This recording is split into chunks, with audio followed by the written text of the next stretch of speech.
जो है।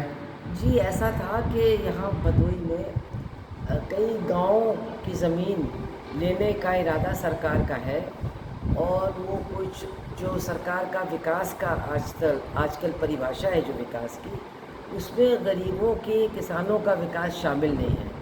उनकी ज़मीन लेकर के बड़े लोगों का विकास उसमें शामिल है। जिनकी ज़मीन जा रही है उनका क्या होगा, उनके बच्चों का क्या होगा, आजकल कहीं नौकरी भी नहीं मिल रही, इसके बारे में सरकार की कतई कोई चिंता नहीं है।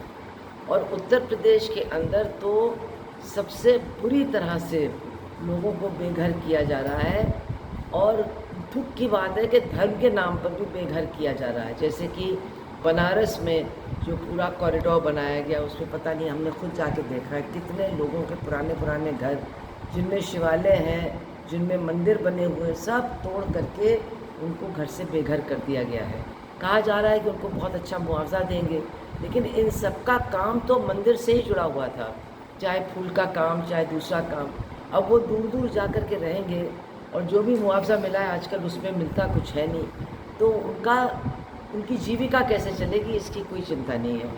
अब यहाँ अयोध्या में भी जिस तरह से ज़मीन लोगों की ली गई है, लोगों के घर तोड़े गए हैं और यहाँ तक कि जो फ़ौज की ज़मीन है उसको भी लेकर के बाबा रामदेव और अदानी और तमाम जो आपके अफसर हैं और उनके साथ साथ जो लोग भाजपा के मंदिर के साथ जुड़े हुए हैं, उन्होंने कितना वहाँ पर फ्रॉड किया है। सुबह एक ज़मीन खरीदी और दोपहर को मंदिर को ही दूने और चौगने दाम में बेच दिया। इस पर भी लोगों को कोई चिंता नहीं हो रही है कि मंदिर को भी ठगने का काम भाजपा के लोग कर रहे हैं।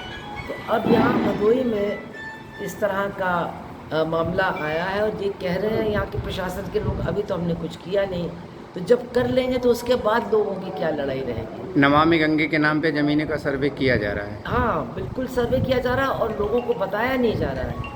लोगों की कोई सहमति का कोई सवाल ही नहीं है। नहीं।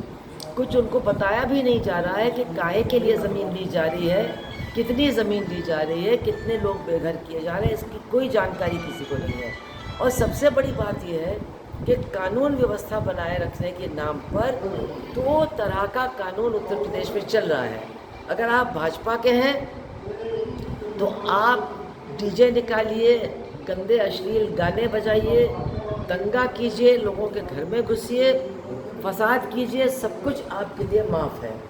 लेकिन अगर आप विपक्ष के हैं, अगर आपको जनता का सवाल उठाना है, अगर आपको जनता के सवाल को लेकर के धरना रखना है, प्रदर्शन करना है, तो आखिरी मिनट पर, कल तक हमारी परमिशन थी रैली की, पता नहीं कितने लोग जमा भी हो रहे थे, इतनी पुलिस लगा करके लोगों का रास्ता रोक करके और रैली की परमिशन लास्ट मिनट पर खारिज करके कह दिया गया अब आप रैली नहीं कर सकते हैं। तो जो बात कही जा रही भाजपा के बारे में कि ये रहेंगे तो संविधान नहीं रहेगा, वो बिल्कुल साफ हो रहा है। ज़मीन आपकी लेंगे, आपको बताएंगे नहीं, ज़मीन आपकी लेंगे, आपके भविष्य का कोई इंतज़ाम नहीं करेंगे, आपको मीटिंग नहीं करने देंगे, आपको लोगों की बात नहीं करने देंगे, आपको कोई विरोध नहीं करने देंगे। तो फिर संविधान में जो कुछ लोगों को मिला है अधिकार, उसको सबको ये लोग छीन रहे हैं। जो उनके ऊपर आरोप है कि भाजपा रहेगी, भाजपा की सरकार रहेगी तो संविधान समाप्त हो जाएगा, संवैधानिक अधिकार हमसे छीन लिए जाएंगे, बिल्कुल सही है। एक मैं कह रहे थे कि अभी आप लोगों का 3 की बैठक थी, तो उन्होंने पूरा मास्टर प्लान किया कि ये